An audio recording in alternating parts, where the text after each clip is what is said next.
Andiamo a leggere insieme Efesini, capitolo 3, dal versetto 14. Per questa ragione io piego le mie ginocchia davanti al Padre del Signore nostro Gesù Cristo, dal quale prende nome ogni famiglia nei cieli e sulla terra, perché vi dia, secondo le sue ricchezze, della sua gloria, di essere fortificati con potenza per mezzo dello Spirito, nell'uomo interiore, perché Cristo abiti nei vostri cuori per mezzo della fede, affinché radicati e fondati nell'amore possiate comprendere con tutti i santi quali sia la larghezza, la lunghezza, la profondità e l'altezza, e conoscere l'amore di Cristo che sovravanza ogni conoscenza, affinché siate ripieni di tutta la pienezza di Dio. Ora a colui che può, secondo la potenza che opera in noi, fare smisuratamente al di là di quanto chiediamo e pensiamo. A lui sia la gloria nella Chiesa e in Cristo Gesù, per tutte le generazioni, nei secoli dei secoli. Amen.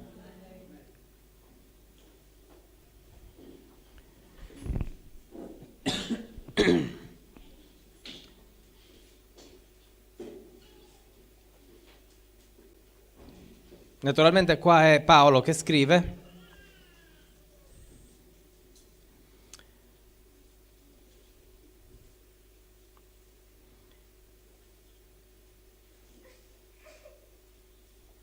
E ci dice delle cose.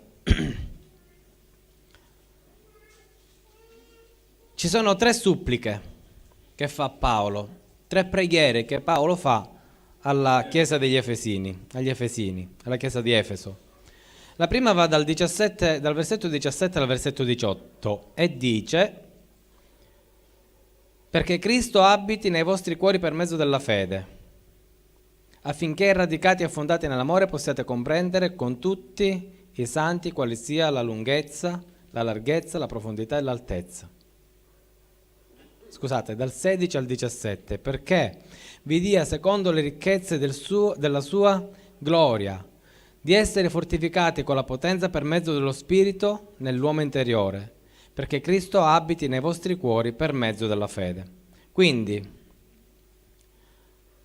Paolo ci parla dell'uomo interiore, ed è quell'uomo interiore che abbiamo ripreso qualche giorno fa, la settimana scorsa, ovvero quell'uomo interiore che vede e sente secondo lo Spirito, che ha il cuore trasformato. Vi ricordate? Le 3 parole: occhi, orecchie e cuore. E sono occhi, orecchie e cuore che a livello umano non possono comprendere le cose spirituali, ma se noi trasformiamo il nostro modo di vedere, di sentire, abbiamo la capacità anche di trasformare il nostro cuore e trasformarlo in maniera tale che diventi sensibile alla presenza di Dio. Paolo qua prega e dice che questa cosa non può avvenire se non c'è la presenza dello Spirito Santo in noi, e non può esserci in noi una maturità spirituale senza lo Spirito Santo. Amen. Infatti lui prega e dice: perché vi dia secondo le ricchezze della sua gloria di essere fortificati con potenza per mezzo del suo spirito nell'uomo interiore. E noi dobbiamo trasformare quello che è dentro di noi per mezzo dello Spirito Santo, e Paolo dice che questa trasformazione può avvenire solo se in noi c'è la potenza e c'è la fede. C'è la potenza dello Spirito Santo e c'è la fede in Cristo Gesù. Se in noi viene a mancare la fede e la potenza dello Spirito Santo, il nostro uomo interiore resterà duro e non può comprendere le cose spirituali. Abbiamo letto anche qualche volta, la volta scorsa credo, che Dio ci promette di vedere le cose che occhio non ha visto e orecchio non ha sentito, e che il cuore dell'uomo non ha provato. Ora, il nostro desiderio è di togliere lo sguardo dalle cose che si sono viste e che l'uomo vede ancora, dalle cose negative, perché il mondo ci riempie di cose negative, i nostri occhi sono pieni delle cose negative. Noi dobbiamo desiderare di vedere le cose che l'occhio ancora non ha visto, desiderare di sentire cose che orecchio d'uomo ancora non ha sentito, e queste cose le può desiderare solo l'uomo spirituale. Amen. Poi c'è dal versetto 18 al versetto 19, dice: affinché radicati e fondati nell'amore possiate comprendere con tutti i santi quali sia la larghezza, la lunghezza, la profondità e l'altezza, e conoscere l'amore di Cristo, che sovravanza ogni conoscenza. E il tema di questa sera in realtà è l'amore. Ho letto tutto questo brano perché tutto questo brano ci parla dell'amore. Paolo sta pregando perché ama gli Efesini e sta dicendo che un amore vero, un amore genuino non viene dal mondo, non viene dalla carne, non può venire dalla logica umana. Ha qualcosa che, guardate che cosa dice, sopravanza ogni conoscenza, cioè non dipende dalla nostra conoscenza. Non dipende da quanto noi studiamo, da quanto noi leggiamo la Bibbia, da quanto noi ci mettiamo sui libri, da quanto noi cerchiamo sapienze umane, dipende dallo Spirito Santo. Se in noi non c'è lo Spirito Santo, noi non possiamo cogliere qual è il vero amore della presenza di Dio, che Dio ha versato su di noi. Ma quando noi riusciamo a capire qual è il vero amore di Dio, allora quell'amore sovrabbonda in noi. Diventa smisurato, noi riusciamo a capire cose che altri difficilmente riescono a capire. Una volta io, mentre ero sulla macchina, parlo prima di sposarmi, quindi stiamo parlando di più di 15 anni fa, mentre ero sulla macchina che stavo guidando, non mi ricordo chi c'era con me, qualcuno c'era, allora dentro di me è venuto un dolore, perché dissi: Signore, ma come faccio? Io non sento il tuo amore, non riesco a percepire qual è il tuo amore, fammi sentire questo amore. Questa è stata una preghiera che, mentre chiacchieravo con chi era con me, era più forte, più pregavo questa cosa, più avevo dolore, perché non riuscivo a comprendere qual era l'amore di Dio, quale poteva essere il significato di un abbraccio da parte di Dio, che non sia solo qualcosa di immaginario o di immaginabile, no, ma qualcosa di fisico. E in quell'istante successe qualcosa, non lo so, un brivido, qualcosa che mi ha coperto, e se avevo voglia di piangere per il dolore, ho iniziato a piangere per l'amore che avevo provato in quel momento. E vi dico una cosa, è stata una cosa unica che nella mia vita non si è ripetuta molte volte, ma è capitato altre volte, ma quella volta è stata la prima volta ed è stato un brivido forte, veramente qualcosa nella mia vita che mi ha toccato, e quindi capisco che ogni tanto penso a quell'evento e dico: Signore, ma sì, io ho provato quell'attimo, quell'istante. Io penso che anche gli apostoli ad un certo momento della loro vita hanno provato quella presenza amorevole di Dio nella loro vita, ma poi non avviene più, perché dobbiamo vivere per fede di quell'amore. Io non posso vivere dell'amore di Dio perché lo sento. Non sto dicendo che non dobbiamo sentire l'amore di Dio, lo dobbiamo sentire, ma il primo passo per raggiungere quel tipo di amore è credere per fede. Ecco perché dice che dobbiamo avere fede in Gesù, perché se no noi non dimostriamo amore, noi dimostriamo che vogliamo avere qualcosa che, tra virgolette, come uomini non meritiamo. Noi lo meritiamo come figli di Dio, ma non come uomini. E io questa sera voglio questo per voi, che se non è questa sera, deve essere in un momento particolare della vostra vita, dovete sentire quest'amore. Amen? Poi si va dal versetto, abbiamo letto dal 18 al 19, la prima parte del 19, leggiamo la seconda parte del versetto 19, e dice così: affinché siate ripieni di tutta la pienezza di Dio. Ecco, ci vuole questa pienezza. Dobbiamo essere ripieni, quindi dobbiamo essere ripieni di questo amore, della natura di Dio dentro di noi. Quando noi arriviamo ad essere ripieni della pienezza, vuol dire che già siamo strapieni, siamo colmi, siamo arrivati al punto che possiamo iniziare a dare agli altri. Ma se noi non comprendiamo l'amore di Dio nella nostra vita, difficilmente possiamo farlo comprendere agli altri. Ed è vero quel detto che dice che non puoi dare agli altri quello che non hai. Non puoi dare agli altri quello che tu non hai sperimentato nella tua vita, e per questo è necessario che ognuno di noi sperimenti nella propria vita qual è il vero significato dell'amore di Dio, e più che significato, qual è la vera presenza dell'amore di Dio. Quindi io ho segnato 3 punti per come sentire l'amore di Dio. Il primo punto è quando questo amore ha bisogno di fede, come abbiamo già detto. Devi credere per fede che Dio ti ama, qualsiasi sia la circostanza attorno a te. La fede è la prima cosa che muove l'amore di Dio. Non è l'amore di Dio che muove l'amore di Dio, ma prima di tutto c'è la fede. Se tu hai fede che Dio ti ama, Dio si manifesterà col suo amore. E devi credere in qualsiasi momento della tua vita, in qualsiasi istante, qualsiasi sia il problema che stai attraversando, ma non è detto che devi attraversare un problema, qualsiasi sia il momento, tu devi obbligatoriamente avere fede che Dio ti ama, che Dio non ha perso di vista la tua vita, non ha perso di vista il tuo cammino, Lui è con te sempre e comunque. Quando noi viviamo di questa fede, allora vedremo manifestare Dio nella nostra vita. Amen? Abbiamo, punto 2, abbiamo il dovere di ricercare e ottenere questo amore.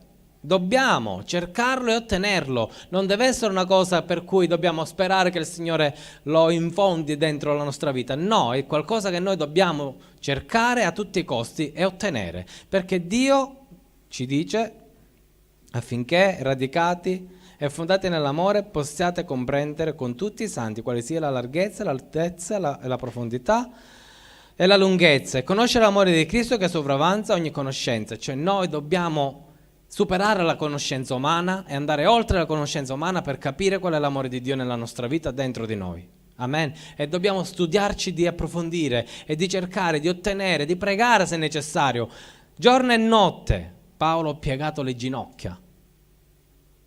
Paolo ha piegato le ginocchia affinché questo amore di Dio si manifestasse nella vita degli Efesini. E se necessario anche noi dobbiamo piegare le ginocchia. Amen. Dì alla persona accanto a te, piega le ginocchia. Amen. Quindi, ripieni della pienezza. Quando si giunge a comprendere l'amore di Dio, la naturale conseguenza è che questo amore diventa sovrabbondante e noi possiamo darlo anche agli altri.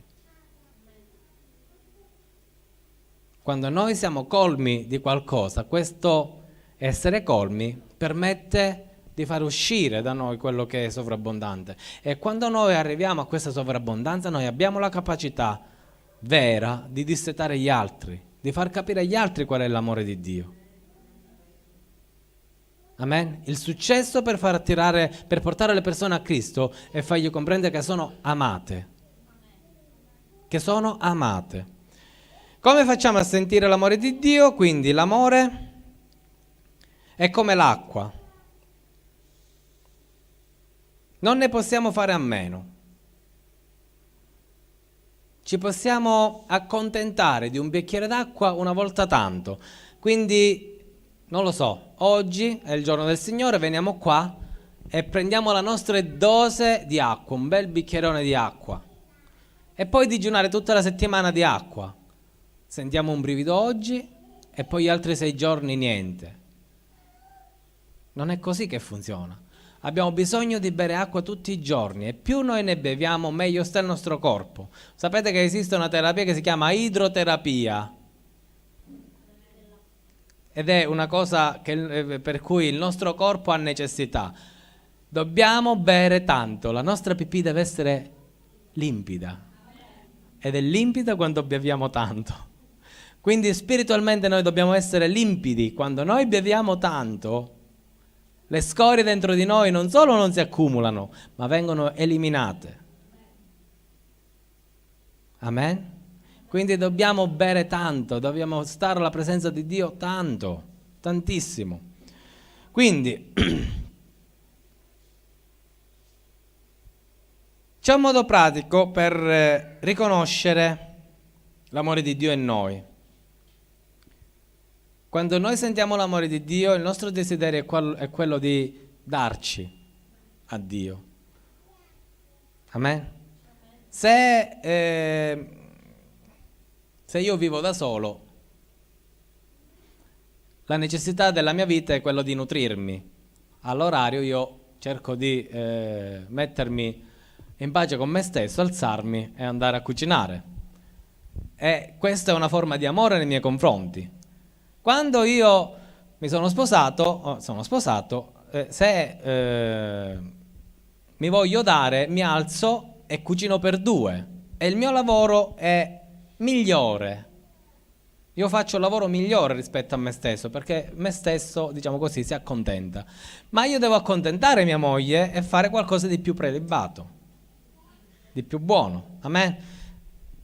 Uguale, se avessi dei figli, io penserei a loro al momento di pranzare o di cenare, non penserei solo a mia moglie per deliziare lei, ma penserei ai miei figli, per dare da mangiare ai miei figli. Quindi il mio amore è donarmi. Che sto facendo? Li sto abbracciando, li sto baciando? No, quella è un'altra espressione dell'amore, ma la prima espressione dell'amore è quello di darsi. Un genitore si dà ai figli. Un marito si dà alla moglie come la moglie si dà al marito. Quello è amore, darsi. Quindi se io non do a Dio, vuol dire che io non amo Dio nella misura in cui dovrei amarlo. Sapete quanta gente ipocrita si incontrano tutti i giorni, che ti abbracciano, ti baciano, no? Ti fanno sentire un momento di calore e poi dietro neanche sai che cosa fanno alle tue spalle. Non è quello l'amore. L'amore è darsi. Dille alla persona accanto a te, l'amore è darsi. Ecco perché Gesù, ma anche San Paolo, paragona sempre e spesso Cristo, la Chiesa, alla sposa di Cristo. Paragona sempre, Gesù si paragona il suo corpo alla sposa, ad un matrimonio, perché nel matrimonio c'è la pienezza del darsi. E poi il frutto di quest'amore, di solito, abbiamo detto che il pastore Antonietta ci ha detto che c'è stata una bella lode. Il frutto del vero darsi è la lode. Quando noi lodiamo, noi ci avviciniamo alla presenza del Signore, ma non è solo quello, è anche il fare. Quindi lodare e fare. C'è gente che è convinta che per mostrare l'amore di Dio si deve solo lodare. Ci sono chiese che credono invece che l'amore di Dio si manifesti nel fare, nell'andare in missione, nel muoversi. In realtà sia la lode che il fare sono il frutto dell'amore. Se io amo, lodo e faccio. Se io non amo, non lodo e non faccio. Ecco perché io vi voglio invitare e vi voglio stimolare che quando siamo qua dobbiamo lodare. La lode ci avvicina a Dio, è un modo per amare Dio ed è quello che noi diciamo in una famiglia. La lode rappresenta i baci e gli abbracci che si danno alla moglie, al marito, ai figli. E poi c'è la parte pratica che se io li amo devo fare qualche cosa per la loro vita, per portarli avanti. Amen, un lavoro lo devo trovare per dargli da mangiare, per farli andare a scuola, per farli crescere in maniera sana e santa. Quindi sia la lode sia il fare sono un modo per amare, sono una manifestazione dell'amore. Amen. Continuiamo e andiamo a leggere Giovanni, capitolo 12, versetto 24. In verità vi dico, se il granello di frumento caduto in terra non muore, rimane solo, ma se muore produce molto frutto. Questo brano esce dalla bocca di Gesù ed è riferito a se stesso, in quanto lui era destinato a morire, diciamo così, era pronto per la croce, parlava di se stesso e diceva: se io non muoio non porto frutto. Ma è qualcosa che riguarda anche noi nel profondo, perché noi siamo immagine di Cristo, quindi anche noi in un certo senso dobbiamo morire. E il titolo di questo intervento è La bellezza del seme che muore. Perché c'è un mistero dietro il seme gettato a terra. All'improvviso questo seme muore, non esiste più. Inizia a fare una radicina piccola piccola. E la prima cosa che inizia a fare il seme non è germogliare, ma sono le radici. Appena radici sufficienti inizia a uscire fuori lo stelo, diciamo. E quindi qualcosa che muore deve produrre qualcosa che vive. È incredibile, è qualcosa di misterioso, ma è così. Tanto più noi moriamo, molto di più noi produciamo. Ora non è una morte intesa secondo il mondo, cioè nel senso che ti devo seppellire per dare frutto, no. Ma è naturale che in un matrimonio, ad esempio, l'uomo muore alla moglie e la donna muore al marito. C'è una forma di morte, nel senso che io devo rinunciare a qualcosa nella mia vita. Non posso continuare come era prima, che me ne andavo, che ne so, in giro a fare i miei comodi senza pensare più a mia moglie. Amen? Ci siete? Il mio obiettivo è morire, una parte di me deve morire perché viva una parte di mia moglie, e una parte di mia moglie deve morire perché viva una parte di me. Questa morte apparente che c'è in realtà produce frutto, in realtà produce fiore, in realtà produce nutrimento, produce colore. E la stessa cosa avviene quando noi ci avviciniamo a Dio. Se noi vogliamo l'amore di Dio, un pochino noi dobbiamo morire. Perché se dentro di noi non muore quella parte di uomo che è ancora attaccata a questo mondo, non può fiorire in noi l'amore di Dio. Amen. Quindi vi do altre 4 indicazioni. Ci avviamo verso la fine. Sono 4 indicazioni che in realtà sono tratte da un discorso di un attore. Quest'attore è un attore, il protagonista di Jurassic Park, Chris Pratt. Lui è stato premiato per non so che cosa agli MTV Movies e TV eccetera eccetera, perché è in inglese e quindi lasciamolo indietro. Ed è un figliolo di Dio. Naturalmente ha colto l'occasione lui per dare delle indicazioni, ha colto l'occasione per parlare di Gesù. Pensate un po', anche se lui ha dato 9 punti, ma in realtà alcuni di questi punti erano più per quel pubblico che per una chiesa. Quindi io ho preso 4 di questi punti che ho trovato molto interessanti per un uomo che è del cinema, del mondo, seppur è un figliolo di Dio, e ha esposto queste cose alle persone. Il primo punto dice: non sei perfetto. Tu sei una creatura imperfetta, segnatelo nel cervello, non te lo scordare, tutto quello che fai non potrà che essere imperfetto. Dì alla persona accanto a te: sei imperfetto. Anzi, ora dillo a te stesso: sono imperfetto. Più forte: sono imperfetto. Tranne io, diciamo, siete tutti imperfetti. Quindi, se qualcuno ti elogia e ti dice: no, ma tu guarda che sei imperfetto, punto. Meno male che Dio ama la nostra imperfezione, se no saremmo nei guai. Quindi tu non sei perfetto, la conseguenza è quella di accettare Dio nella tua vita per avere la perfezione di Dio nella tua vita. Quindi tutte le cose che tu farai alla presenza di Dio, mosso da Dio, tenderanno alla perfezione, perché è Dio che te le ordina, è Dio che te le fa fare, è Dio che ti guida. Quelle risulteranno perfette, cammineranno alla perfezione. Secondo punto: impara a pregare e non stancarti mai. Dio ti ama, ti amerà sempre. Impara a pregare. Come abbiamo detto all'inizio, se necessario, piega le tue ginocchia e prega. Pregare sempre, sempre e comunque. Non te lo scordare, questa è una cosa importante. Dilla alla persona accanto a te: impara a pregare. Amen. Quindi, non stancarti mai, questo è il primo passo per avere comunione di Dio, comunione con Dio. Il secondo passo è quello di ascoltare la sua parola. Perché se noi preghiamo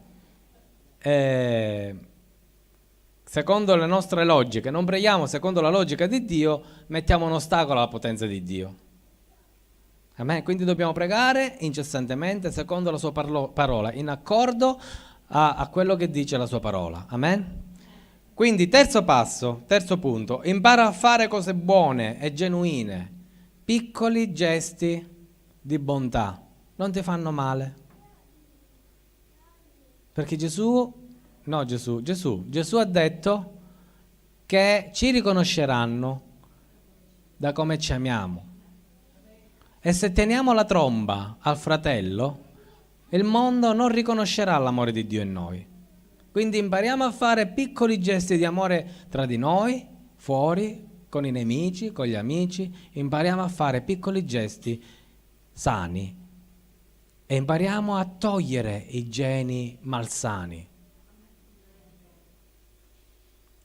Non vi sto dicendo dovete togliere le cose malsane dalla vostra vita, perché capisco anche io che siamo fatti di carne e ci deve essere un lavoro, dobbiamo allenarci a togliere le cose cattive, come uno si deve allenare anche, tra virgolette, ad amare gli amici e i nemici, a fare gesti di amore. Ci vuole anche in quello, ci vuole allenamento. Non siamo perfetti, ma se Cristo è in noi, noi possiamo usare la perfezione di Cristo in noi per fare quelle cose. Ora capisco che spesso e volentieri ritorniamo un pochino al discorso di sabato scorso. Capisco che spesso e volentieri noi vediamo le cose complicate. Le vedo pure io certe volte le cose complicate. È vero? Sì o no? Spesso vediamo le cose complicate. Mamma mia, ma come c'è a parlare con Chiedo? È perché noi guardiamo con gli occhi della carne, noi non guardiamo con gli occhi dello spirito. Impariamo a pregare, a inginocchiarci alla presenza del Signore e dire: Signore, io sono incapace di fare quella cosa, per me è una cosa non difficile, impossibile. Muovi le cose affinché io possa farle secondo la tua volontà e andare a buon colpo, a buon segno. Amen. Quindi, e dobbiamo imparare appunto a togliere le cose malsane dalla nostra vita. Se noi sappiamo che c'è non lo so, un vizio, un peccato, qualcosa che è un ostacolo al nostro cammino, non deve essere per forza un muro insuperabile. Dobbiamo imparare a superare queste cose, dobbiamo imparare a metterle da parte, perché è vero che, ora parliamone chiaramente, se siamo belli grassi è perché mangiamo malsano. Chiaro? È inutile che poi andiamo alla presenza del Signore e gli diciamo: Signore, aiutami a dimagrire. La prima cosa che il Signore ti dirà è: impara a mangiare sano. Amen? Ditelo tutti alla persona là sotto seduta, quella vestita di blu. Impara a mangiare sano se vuoi dimagrire. Chiaro? È inutile che poi diciamo: ma Signore, oppure non lo so, un caso tutto femminile. La macchina si ferma, no? Poi si viene a scoprire ok, senza benzina, ok, senza olio, perché la donna, il classico della donna, però non tutte, non sono maschilista, però se non c'è il marito che fa la revisione alla macchina, è vero? Sì o no? Impara gesti sani per vivere una vita sana. E così va anche nelle cose spirituali. Impara a fare cose sane per vivere una vita sana e toglie le cose insane per vivere sempre una vita sana. Amen? Quindi, l'ultimo passo che leggiamo.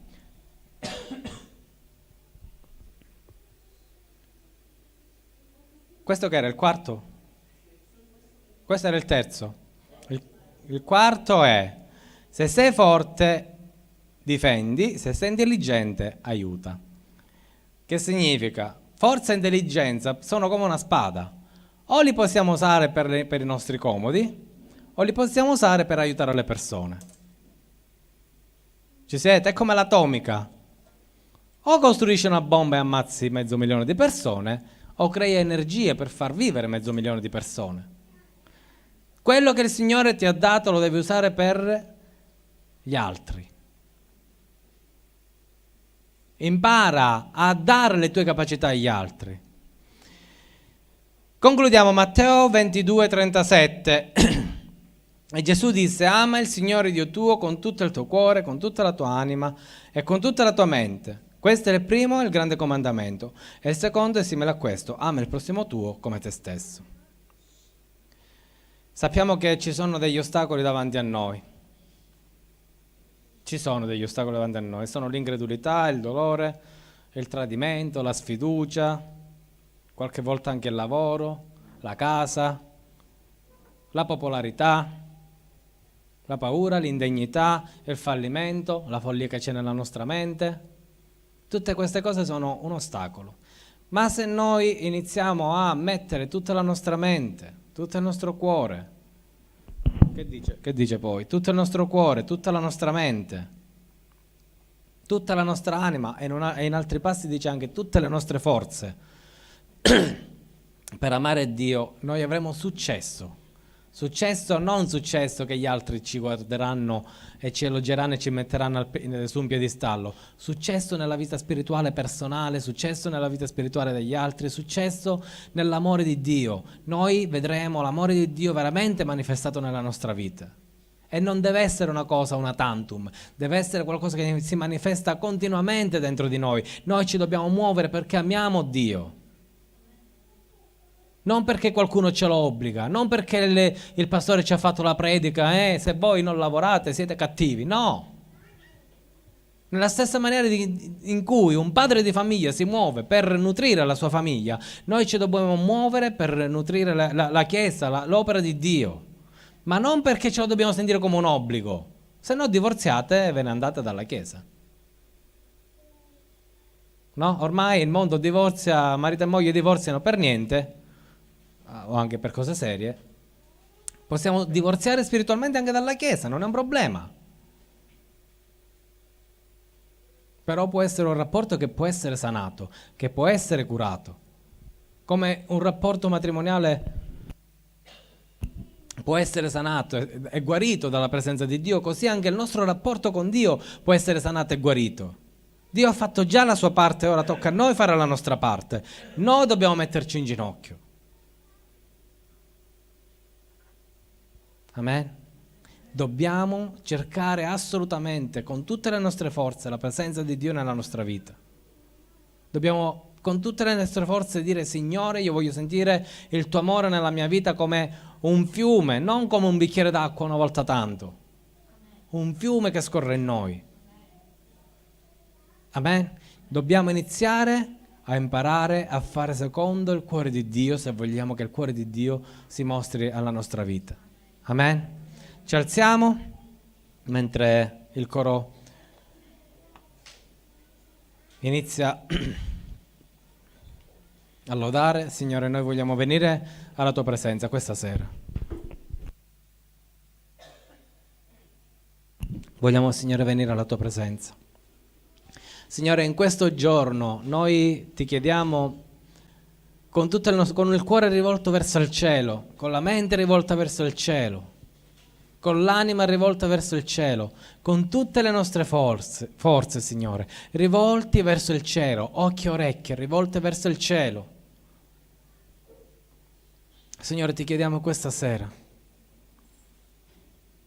nel silenzio della nostra mente, nel silenzio del nostro cuore, di scendere, Signore, con potenza. Non vogliamo sentire, Signore, solo benessere, solo presenza. Noi vogliamo sentire qualcosa di più, Signore. Tu hai detto che la conoscenza, quell'amore, quel tipo di amore sovrabbonderà, supererà ogni forma di conoscenza, Signore. E questa sera, Signore, noi vogliamo di più di quello che abbiamo conosciuto fino ad ora. Amen. Ecco, Signore, questo vogliamo. Più di quello che abbiamo conosciuto fino ad ora del tuo Spirito, della tua presenza, del tuo amore, Signore. Noi vogliamo sentire di più. Noi vogliamo sentire molto di più, Signore. Trasportaci, Signore, davanti al tuo trono. Trasportaci, Signore, alla tua presenza. Vogliamo entrare, Signore, nel profondo del tuo cuore. Vogliamo entrare, Signore, nel profondo della tua mente, Signore. Vogliamo entrare, Signore, nel profondo del tuo sacrificio, Signore. Vogliamo comprendere, Signore. Vogliamo nutrirci, Signore. Vogliamo sperimentare quell'amore che ancora in noi non si è sovrabbondato, Signore, non è arrivato nella pienezza.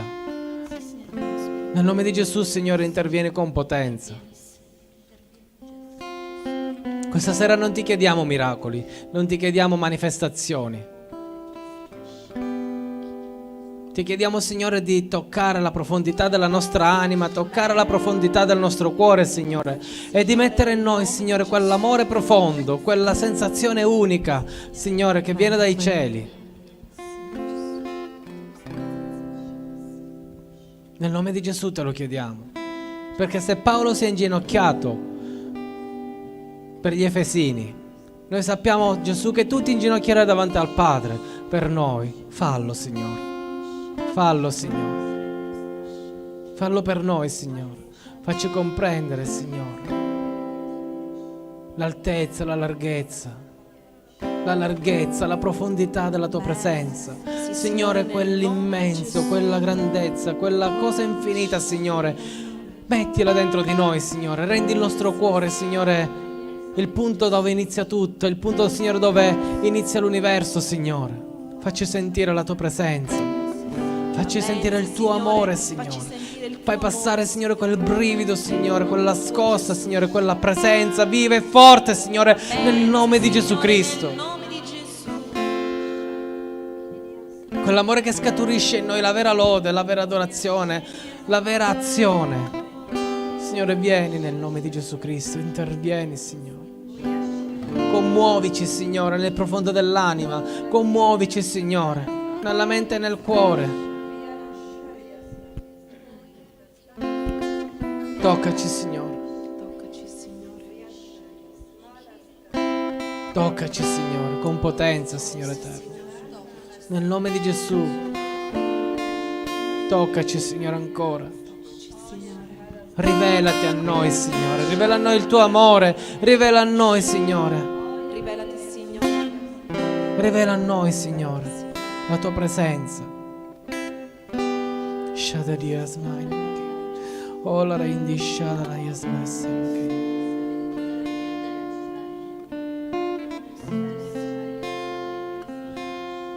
Rivela a noi, Signore, la poesia della tua vita, la poesia, Signore, del tuo sacrificio, la poesia della tua morte, Signore. Rivelala a noi, Signore. La poesia del tuo darti, Signore, del tuo concederti. La poesia, Signore, della tua morte, Signore, del tuo sacrificio perfetto. La poesia del tuo sangue dentro di noi, Signore. Rivela il tuo amore, Signore, in noi, nella nostra vita, affinché possiamo essere rivelatori dell'amore di Dio. Signore, noi vogliamo che il mondo ci guardi e dica veramente, veramente loro sono amati, veramente il loro c'è la presenza di Dio. Signore, noi vogliamo questo tipo di amore, che non sia un amore fatto di mordi e fuggi, Signore, ma sia un amore in cui i nostri pensieri sono rivolti a Te, in cui la nostra preghiera e la nostra lode siano costanti, Signore. Di una costanza che non sia un peso, ma di una costanza che sia una fame, Signore, una ricerca continua di Te, Signore, nel nome di Gesù Cristo. Noi sappiamo, Signore, che il nostro peccato ci sta sempre davanti, ma, Signore, per il Tuo amore, Signore, incoraggiaci, vieni verso di noi, togli ogni forma di ostacolo, Signore. Nel nome di Gesù noi vogliamo che Ti manifesti, Signore, che il Tuo amore sia manifesto in noi, nel nome di Gesù Cristo, Signore. Che non sia un semplice anniversario, ma che sia, Signore, qualcosa di vivo.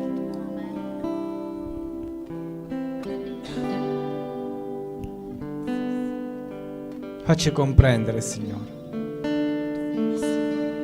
Apri i nostri cuori, Signore. Shadaria smassela maheda daya. Ola randasnai shalama smassela. Kirias maisharias smassela smassela maheda yasha. Gloria a Te, Signore, santo, santo, Signore, sei degno, Signore, potente e benedetto, Signore. Osanna, Signore, al Tuo nome. Gloria nell'alto dei cieli.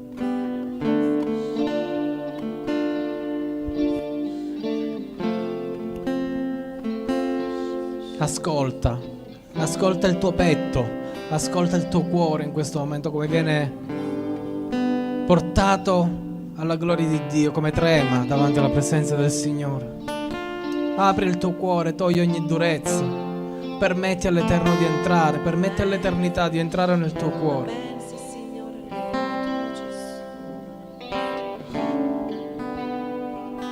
Aiuta lo Spirito Santo a spezzare ogni ostacolo, ad eliminare ogni ostacolo. Non sei perfetto, per cui Mettendo questo davanti a te fai entrare lo Spirito Santo. Anche se la tua imperfezione è grande, immensa, non ha importanza, lo Spirito Santo entra lo stesso se tu gliene dai occasione in questo giorno, in questo momento.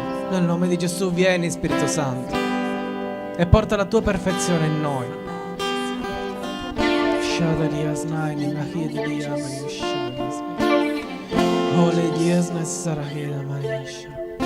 Alleluia, gloria a te Signore. Benedetto sei Signore. Tu degno della lode, della gloria e dell'onore per sempre in eterno Signore. Grazie Gesù.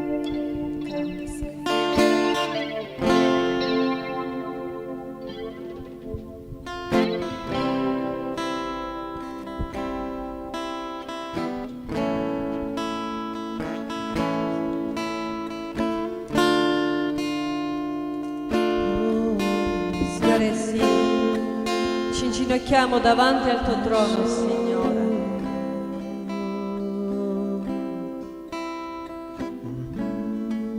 E ti chiediamo, Signore, di invaderci col tuo amore, di riempirci, di traboccarci del tuo amore, affinché riusciamo a dare, affinché diamo in modo smisurato, come tu dai, in modo smisurato.